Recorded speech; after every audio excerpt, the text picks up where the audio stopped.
An excerpt from the July 4, 2022 broadcast on ESPN from Coney Island, New York. Courtesy ESPN, a division of the Walt Disney Company and Hearst Communications, under fair use. We welcome you back to the 2022 Nathan's Famous Hot Dog Eating Contest presented by Smirnoff.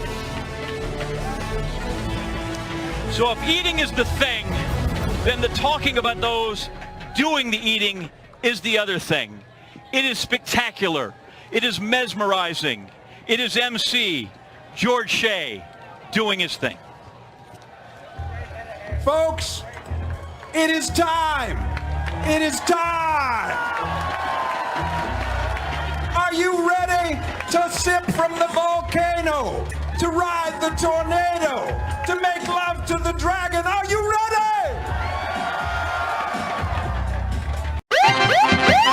True crime. Sex. Political conspiracy. Celebrity gossip. Murder. UFOs. Crooked officials. The occult. Assassination. Courtroom drama. Rape. Corporate scams. Scandal sheets. Hello, everybody, and welcome to Scandal Sheet. My name is Thad Housley, and as usual, I am joined by my co-host, Ellie. Hey, Thad, how's it going? I'm personally getting ready to celebrate the 4th of July, which now is the third big summer holiday. And I think today's episode is going to be an excellent preview for that. Right. And as you just suggested, we do have a very special treat for our listeners today. In celebration of our nation's birthday, we're going to take a deep dive into an annual sporting event held every 4th of July, which has been called the most exciting 10 minutes in sports. And that is Nathan's Famous International Hot Dog Eating Contest. That's right, Thad. And to help us with that, we're joined by not one, but two former judges of the contest. And here they are. We are joined by Handsome Rob from the Upper East Side. Whoop, whoop, whoop. And we'll do and we're also joined by Jason from Long Island. Hello, everybody. Did I say that wrong? Is it like Long Island? It was actually very good. Long Island. Long Island. Okay. I stand corrected. Jason from Long Island. So welcome to both of you. And before we talk about your role as judges in the contest, for the newbies out there, we were hoping you could just sort of kind of back up a little, tell us what the contest is about, what its history, background is, where it takes place, stuff like that. Either one of you or both of you.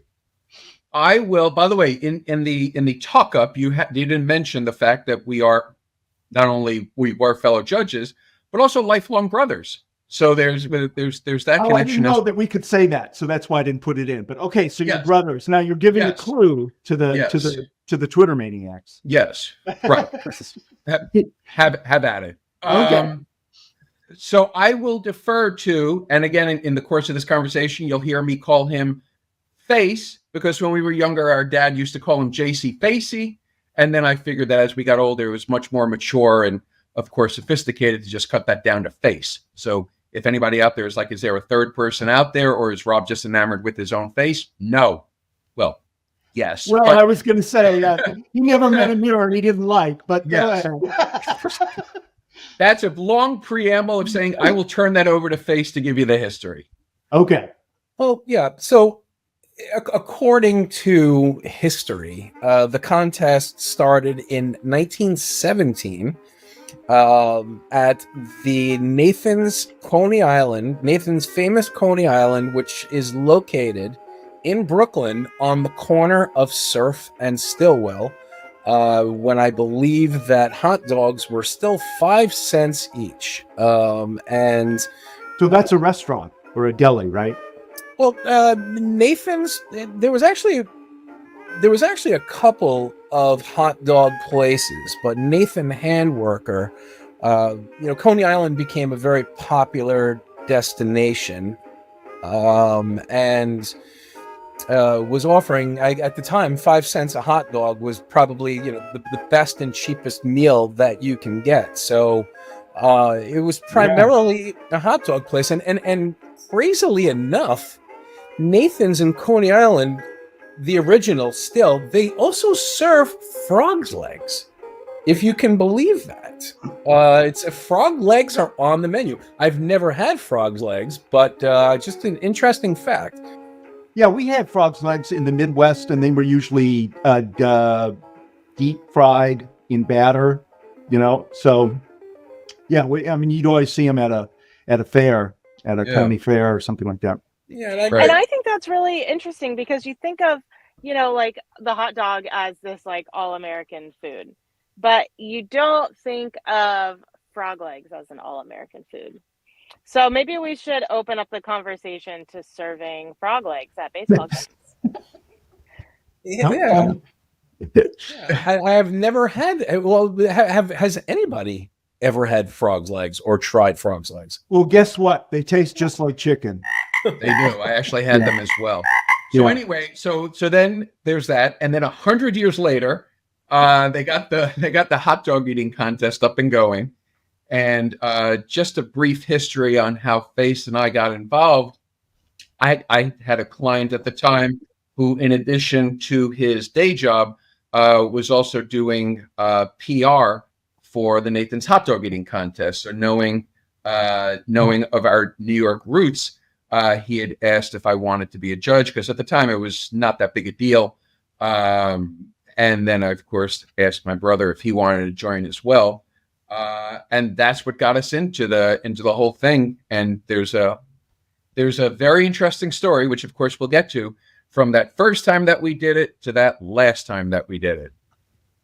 Okay. You want to tell that story now, or leave it for later?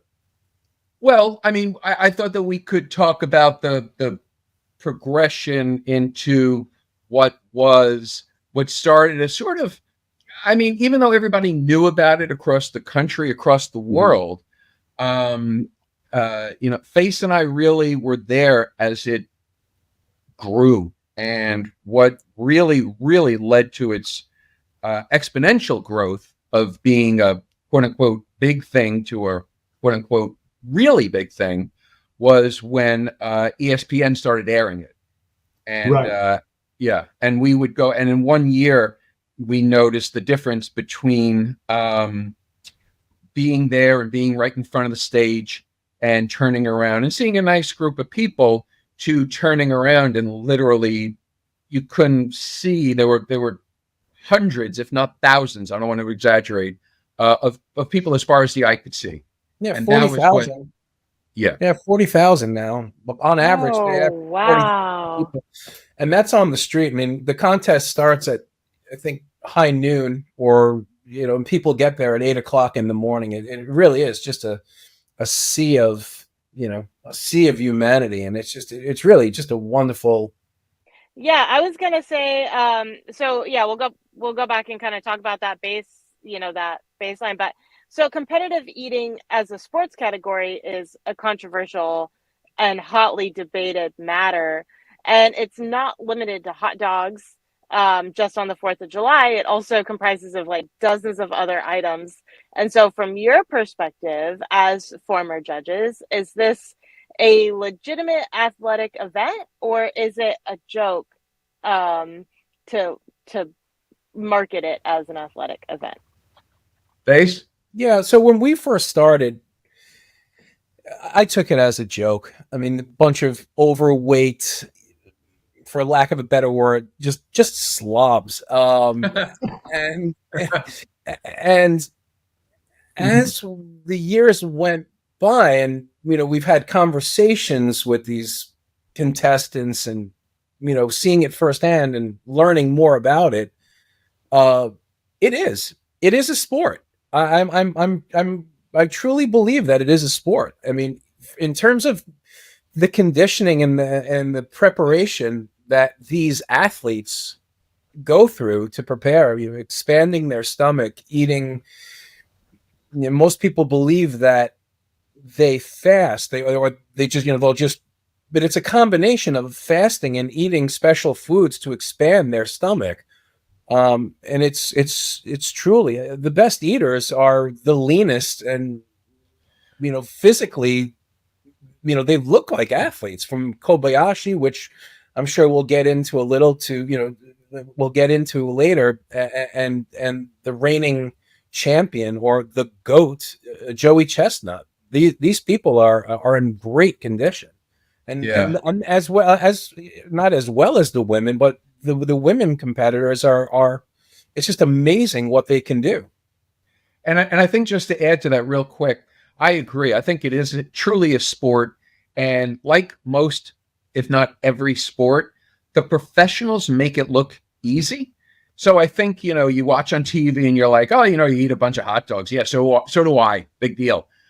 But when you look at what they do, and it's interesting, and as a good example, so for example, one year they had we Face, just for fun, entered a matzo ball eating contest in Midtown Manhattan, and these matzo balls were the size of softballs, and you see these guys and at these, I'm sorry, not just these guys, these people, women and men, plowing through them. And I say this with all love, Face can eat just like the rest of us, and he struggled to finish one, while the rest of these folks are. Well, if you know anything about matzo balls, there are sinkers and there are floaters. The floaters being the fluffy, the fluffy kind. These had the consistency of a softball. And embarrassingly, I think I hardly made it through 2 matzo balls within 10 minutes, and it was at that moment that dreams of becoming a competitive eater were completely shattered. And yes, it was a tough, no pun intended, a tough pill or matzo ball to swallow. Yeah, and so that's what helped you gain more respect for the people who you were judging. They make it look easy. They make it look easy. They make it look like it's not that big a deal, and it really. There are hot dog eating contests that we've brought friends to, and afterwards they're like, I could do this. And they sit down because there are always tons of hot dogs left over, and they eat 3, and they're like, oh my God. And these people eat 60. So, they make it look easy. So the long answer to your short question is, yeah, I absolutely believe it's actually a competitive sport that takes, believe it or not, a lot of skill to be really, really good at. Do you think that the technical abilities of the competitors also amped up when they started airing it on ESPN? I feel like having it on a sports network and kind of defining it as a sport in the public's eyes might make people who are competitors just more experimental with a lot of their techniques and stuff. Is that did you notice an increase in their abilities after it became a sport on ESPN? Well, can I jump in on that one, Rob? Yeah, because of course. I think that really, to answer the question, yes, it definitely brought it to to a much bigger level. But in terms of the competition, a competition drives every athlete, I believe, and really what drove it to the next level was really the competition between Takeru Kobayashi and Joey Chestnut, because when from 1998 till Joey Chestnut came on the scene, there was no other competition, and it was really going back to hot dogs and 4th of July in America, this sport was just purely dominated by the Japanese. And the chance of USA once Joey Chestnut came on the scene, that's really what brought it to the mainstream. And for somebody to be able to eat the record, with the standing record of 76 hot dogs and buns in 10 minutes, when the former champion was only eating 46, it just took it to a completely different level, like scoring 100 points in a basketball game. Right. Going back to, so you had touched upon this before, that like when you guys first started as judges, you told us a little bit about that, but it was more, it had more of a mom and pop feel to it. And then what, I mean, how did the ESPN deal take place? Do you know much about that? When did it start? And then it took everything up to a whole nother level. Is that correct? Absolutely. I could speak to a part of that question. Okay. I don't know if Face even wants to quickly look up when ESPN took over. But what I found that was when we were originally judging, you know, especially there were, you had the big stars, and then you had the majority who weren't. So you had the people who would win, who would eat 60 or 70 and something in that range. And then you had a bunch of, no disrespect to anybody, also rans who ate about 15 to 20 to 25. And what would happen is that we would judge them usually because they wanted. Yeah, primarily based on the fact that us two brothers were not very good at counting. Yeah. But you went to public school. But yeah, to be fair, we speak gooder than most. Ain't that the truth? And by the way, you'll add in a laugh track, right? Yeah. Okay. Good. So, good. But then what happened was, so we would watch these people, and they were interested in what they did. But if we got a couple wrong, if they had 15, and if they ate 15, and we said they ate 17 or 18, they'd be like, yeah, it's all fine, it's all good. But when ESPN kicked in, and then shortly thereafter, if not at the same time, gambling kicked in, where it became legal to bet on it. Then there came a level of seriousness about it, where if you made a mistake on one hot dog, you could be talking about thousands of dollars that you're costing somebody.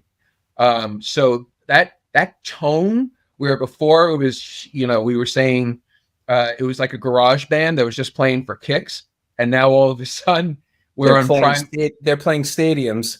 All of a sudden we're playing stadiums in front of thousands, and this is no joke. That was the switch. In terms of, I remember thinking to myself one year that if I made a mistake, this could be this is not just a local story. This could be an international scandal, because also I think that in terms of the under-over, they also take into consideration the total amount of hot dogs that were eaten by all the contestants, not just individual under-overs. So, a half a hot dog would make a difference. And when we started out, like, as my brother said, if you had a contestant that would say, you only have me at 14 hot dogs, I ate 15, we'd be like, oh, all right, yeah, sure, 15. I'll take your word for it. And that was probably I'd say in 1999. Did we start it in 19? And by the way, and this is I'm pretty sure that this is going to be the 20th year that ESPN is now. Okay. Yeah, so 2003, and I think, Rob, we did it from 1999 to 2008. Is that? Something we may have missed a year or two in between. Something like that, yeah. Yeah, but it was really. I was going to ask you. I mean, we were going to ask you that, but then why did you leave? Were you forced to leave because ESPN was bringing in celebrity judges, or was it voluntary? Rob, because you weren't good at counting. I was going to say, Rob, I don't know if you wanted to go into the whole point or dog shaving scandal. Dog shaving.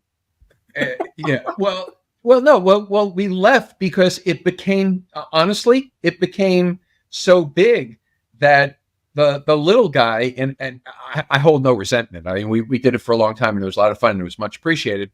But I think they were actually raffling off judgeships at that point. So it became part of the corporate process. I think in a way of looking at it in terms of the difference, so for example, of Woodstock in the 1960s, what was 69, versus Woodstock 2, brought to you by Pepsi.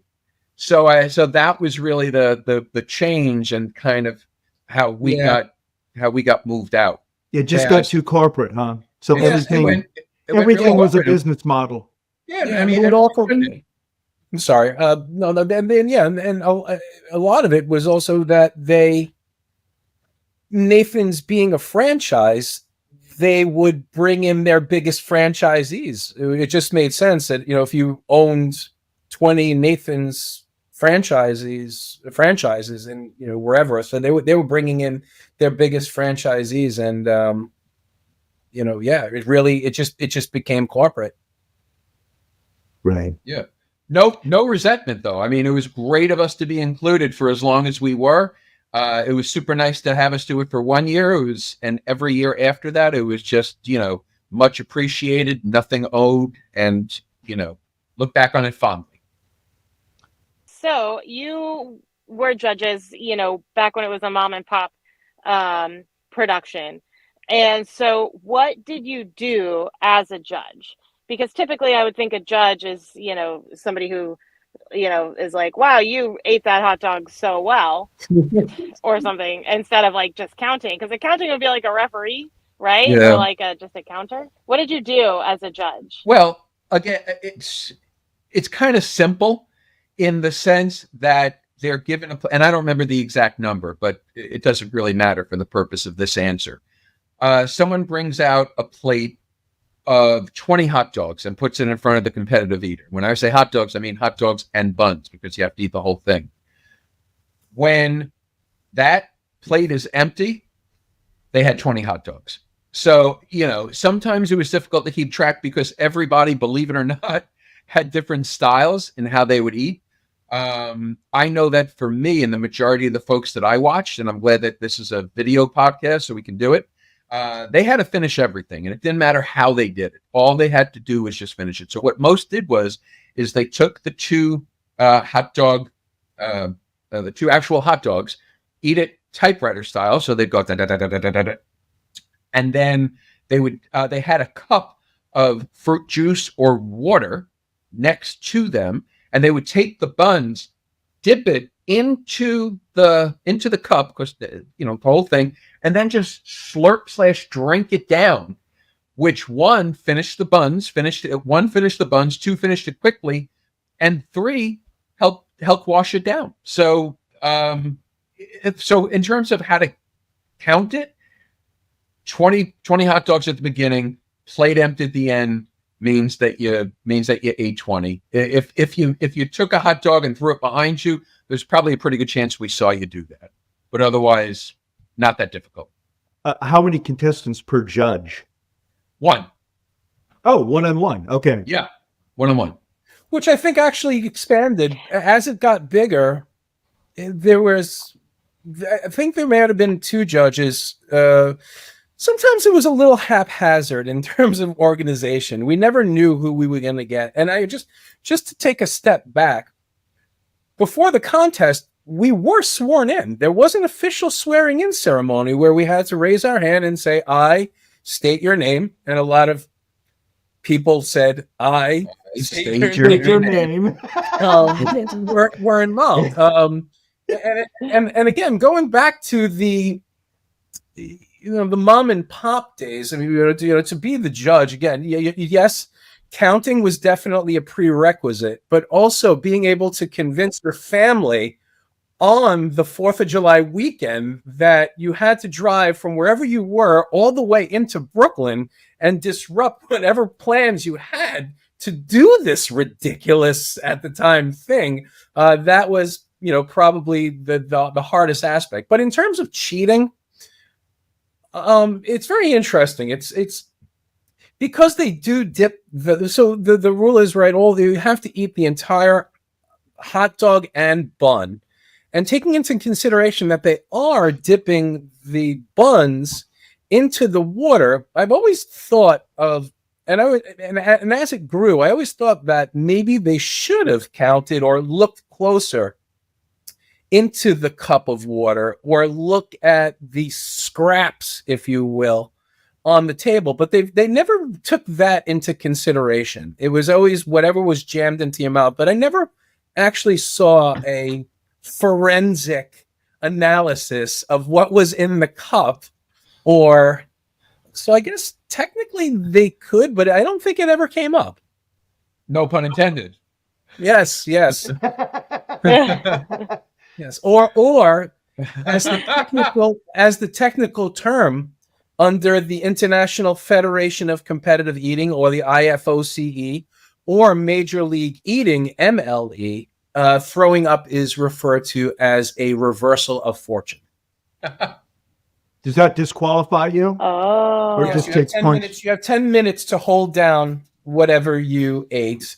But again, looking back, in retrospect, they pretty much named the winner right there and then. I don't think I've ever seen an actual waiting period, or like in the PGA when the golfer has to sign off the card and you see them meticulously going over their score before they sign off on it to hand it in. Well, About that. by the way, and just to add to that ever so briefly, I can say that there were a few times, Face, I don't know if there's an actual technical term for it, but when we were judging and you saw a few gags, a gag, yeah, and then you would, of course, you'd be very close to the stage, and all of a sudden, well, from what I remember, And everybody backs up.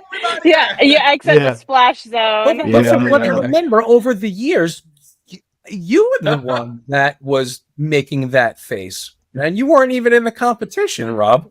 No, I wasn't. Thank you. Can edit that, right? Do I have to? I don't know. Ellie, you had another question, right, when I interrupted you first?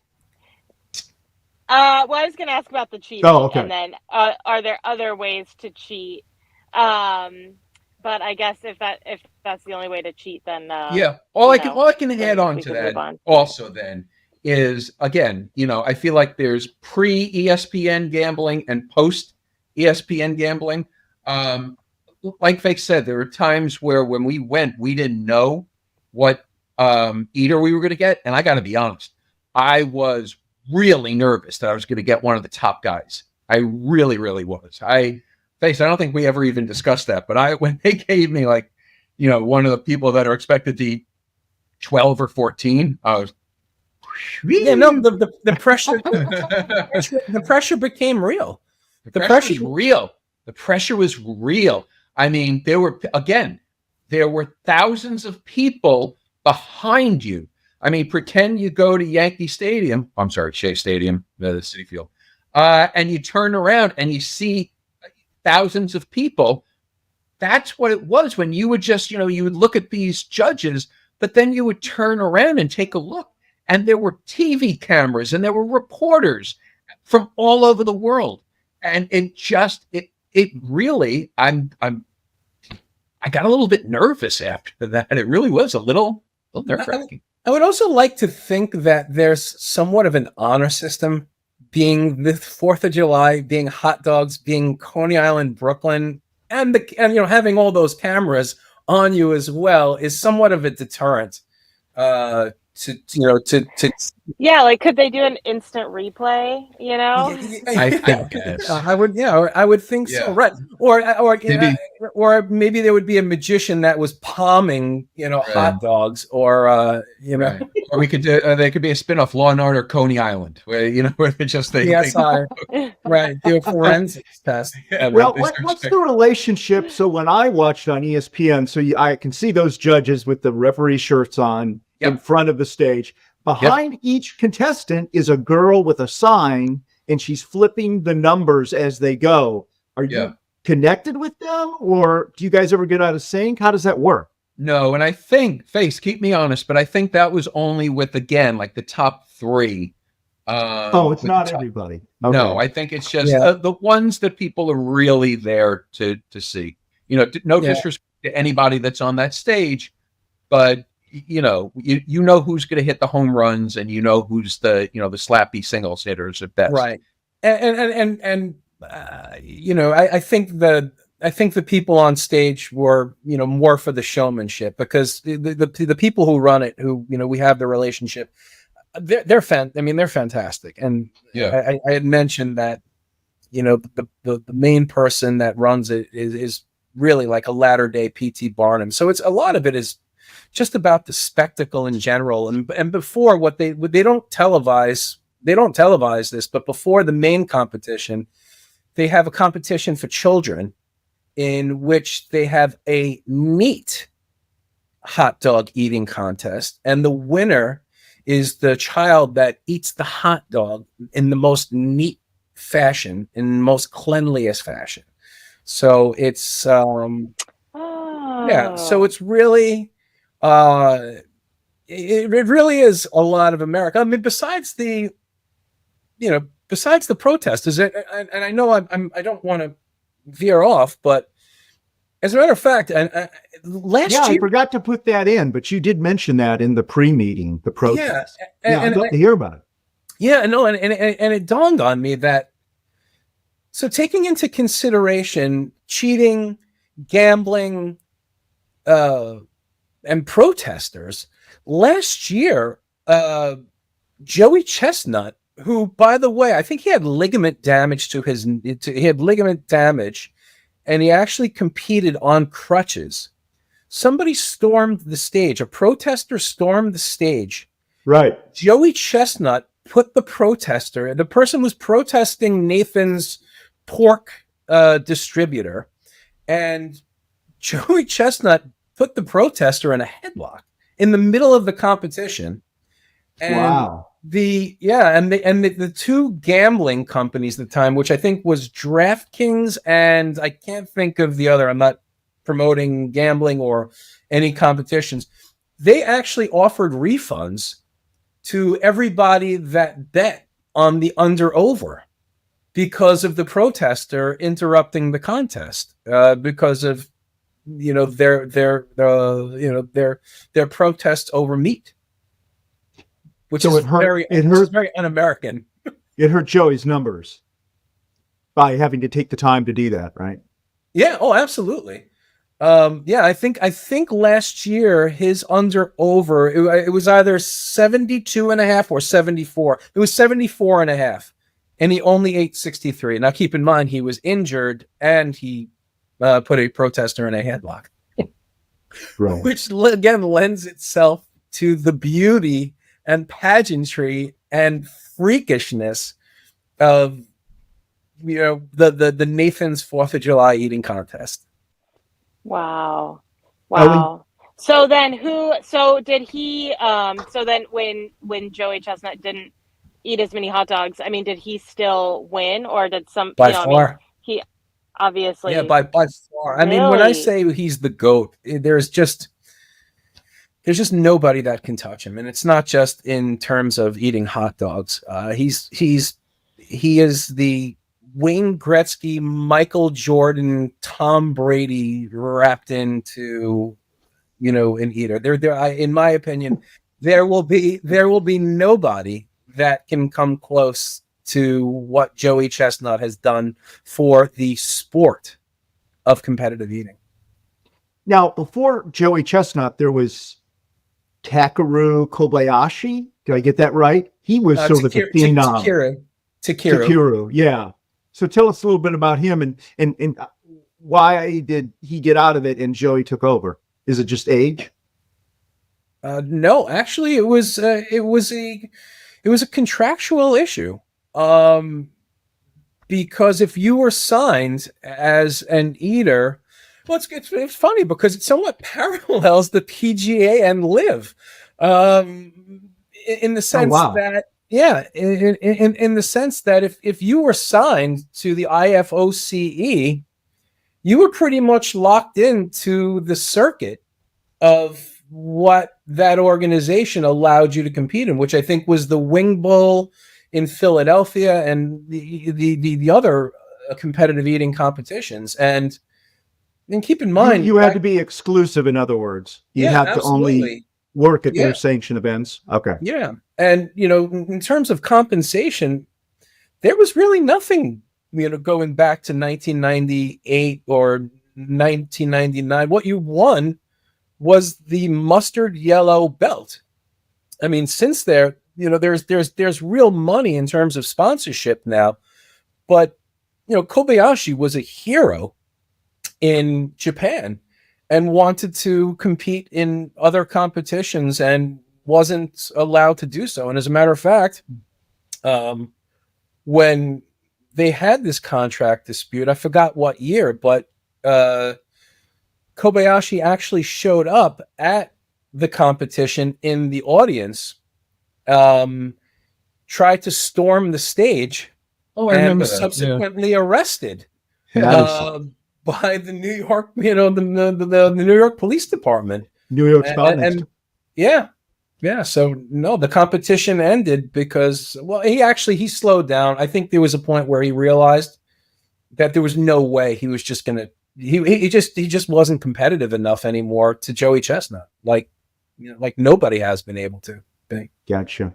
Then let me include a quick story about how, because Face and I were actually talking about this offline. But and thankfully it's been a little while, but when I was looking for a job and I would submit my resume, you have your experience, and then you have that last paragraph where you put, interests, hobbies. I put Nathan's hot dog eating contest judge on my resume. I am not exaggerating that every single interview, every single person wanted to ask or talk about or discuss that experience being in a hot dog. I mean, I could have put I was the head of brain surgery at Sloan Kettering, and they would have said to me, "You're a judge? You're a Nathan's judge? Let's make him an SVP." Yeah, I mean, it was, and that was actually after that first couple of times, I made it a point to I'd had it down further on the list. I put it higher up on my list of hobbies and interests and made it more prominent because people wanted to have conversations about it. That was unbelievable. So yeah, that ties into it. You're a sales guy. And I remember the blowback from when we stopped doing it. No. I remember the blowback from when we stopped doing it. People were so disappointed. They're like, "What do you mean you're not doing this anymore?" It was such a letdown to our friends who like every year were like, right, call me from it, or That's a good reminder actually, because I think at one point we were kind of like, been there, done that. It's awesome, but we've done this for 10 years and whatnot. And Face is right. I forgot about that. People would say, "What, are you kidding me? What, how you can't not do this anymore?" We're like, oh, all right, maybe we can't. So do you still watch it every year? Like on the 4th of July, do you still tune into ESPN and watch it? Yeah, absolutely. No, I do. You don't? Oh, I do every year. And actually, it's wherever I am. Usually, I'll if I'm at a barbecue, I'll go inside because a lot of people still know that I did it. So they'll be like, whoever I'm at with the barbecue will be like, come on, let's go. We have to. And what was interesting is I don't belong to any online betting things. Every once in a while I'll bet like the Kentucky Derby or something. But I remember last year at a barbecue, somebody said to me, they were like, what do you think about the under over in terms of gambling? And I was like, well, what's the under over? And they were like 76.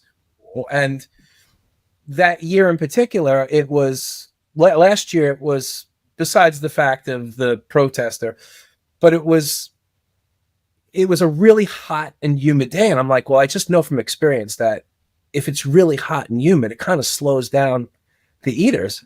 And I was like, there's no way he's going to do it. And that person was just like, after the fact, he was just like, oh my God, like Jason had a luck. Like he knew. I don't have any insight into anything really when it comes to sports betting. If I bet horses, I'll just bet the numbers or the name of the horse. But I realized after the fact that I guess I do. And something to look for this year that I can't remember the last time that I can't remember the last time it rained during the competition. I can't either. It's always a bright sunny day. So, the sun always shines in Brooklyn, I guess. I don't know.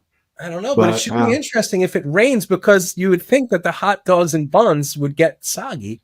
Or put an awning. They got to put an awning over that. Should be interesting. You have to.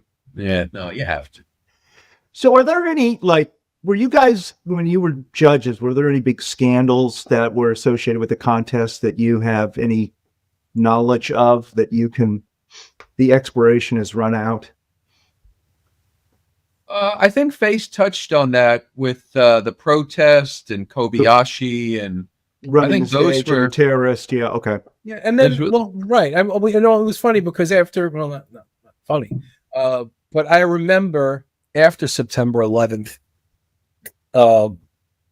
seeing a really, really heavy police presence on all of the roofs, on all the rooftops, and I'm not going to guess in terms if there were, sharpshooters or anything like that. But I remember looking around, and because, after it could present itself as a pretty high profile target. Yeah. I mean, the symbolism of America on, on its biggest day of independence, on the national stage where everybody is looking. Yeah, that's another good. That's a good reminder. I forgot about that. Yeah, with hundreds of media cameras from all over the world. Yeah, it's truly an international event. And then there was one year where I think where they had the William the Refrigerator Perry, who was a big deal from the Chicago Bears. He entered the competition, but I think he was him and his entourage, I think they were expecting much more of a red carpet treatment in terms of where he was on the stage and what he was expected. And I think he wound up eating like 4 hot dogs in protest. Which is like, I'm out of here. Which circles back to what we said, though, where it's not, no matter how big you are, it's not that easy. It's not that easy. I remember Face was talking to one of the competitive eaters one of the years, and there was a big tent where everybody would hang out, and Face saw him eating a whole bunch of hot dogs. So Face went over to me like, "What? Are you not competing? What are you doing?" And he told him, which is fascinating when you think about it.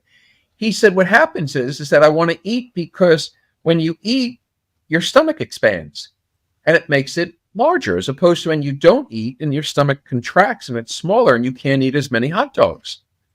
I said, that's fascinating. That's really interesting in terms of, again, how they approach it. And again, I guess touching on an earlier point of how there is a method to the madness and a scientific way to approach your game, quote unquote.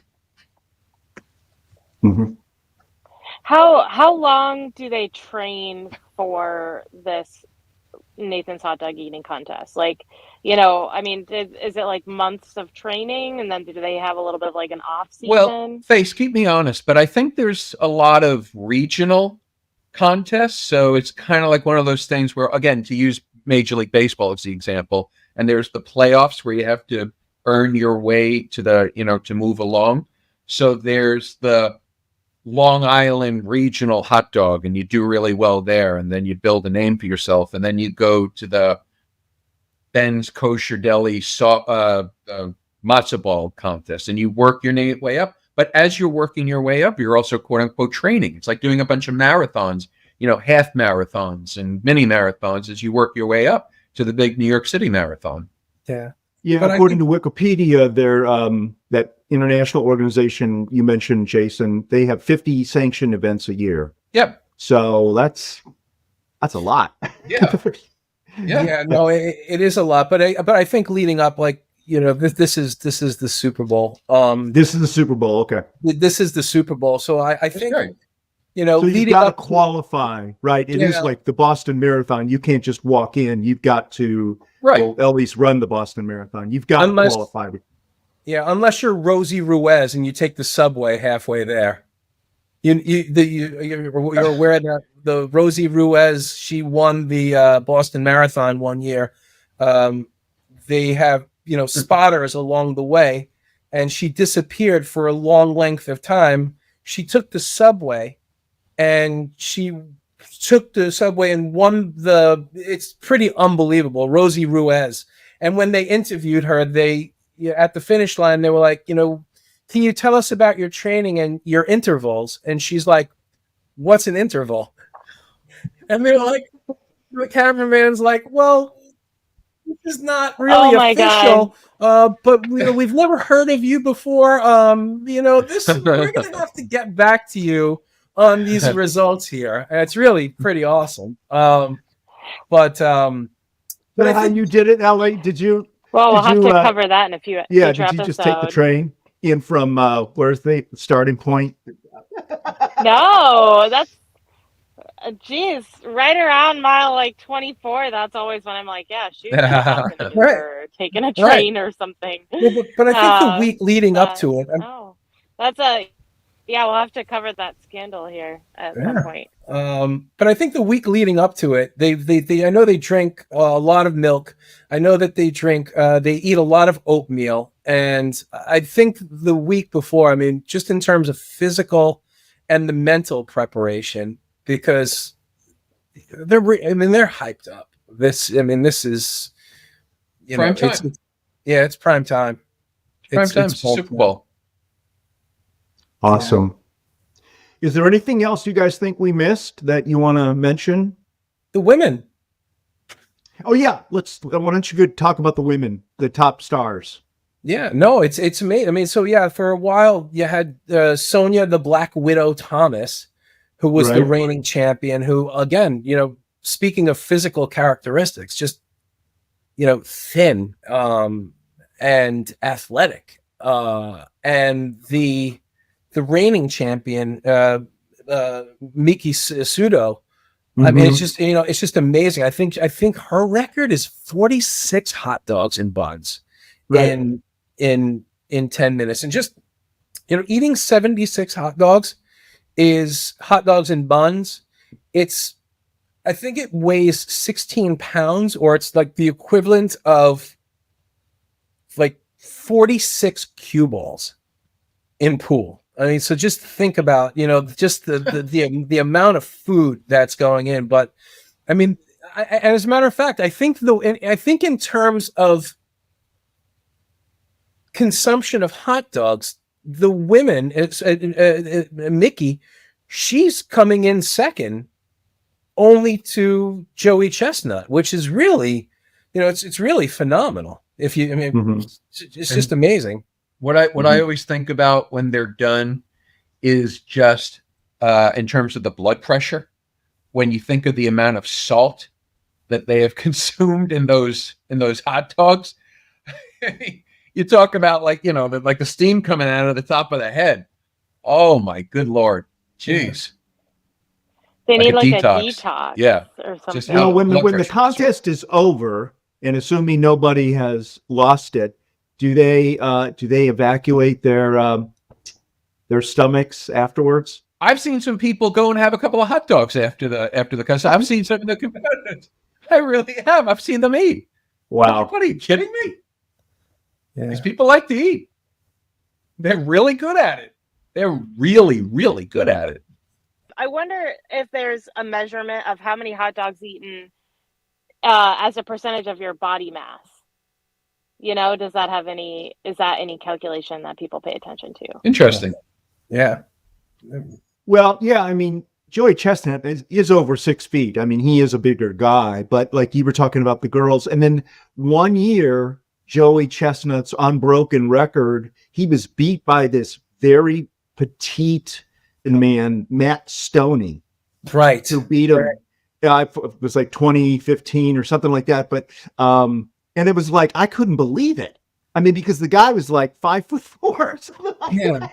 Yeah, that's it's funny because and now that you mention it, I think Chestnut at the time was going for his 9th consecutive victory, and I have to go and look back at that because I still find it remarkable that somebody beat him. That's Yeah. right. Yeah. And then what happened to Matt Stoney? Did he ever come back? I mean, is he still there was that just a one night stand for him?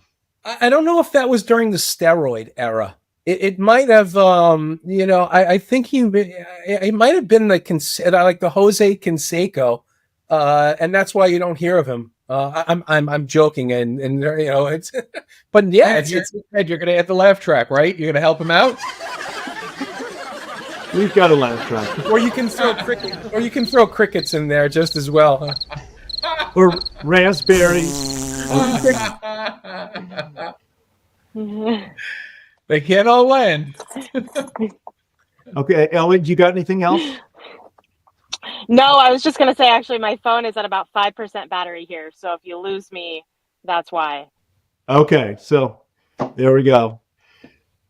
Well, thank you very much, gentlemen. We really appreciate your time and sharing all of this amazing history about the contest. Ladies and gentlemen, we've got Handsome Rob from the Upper East Side and Jason from Long Island. Judges at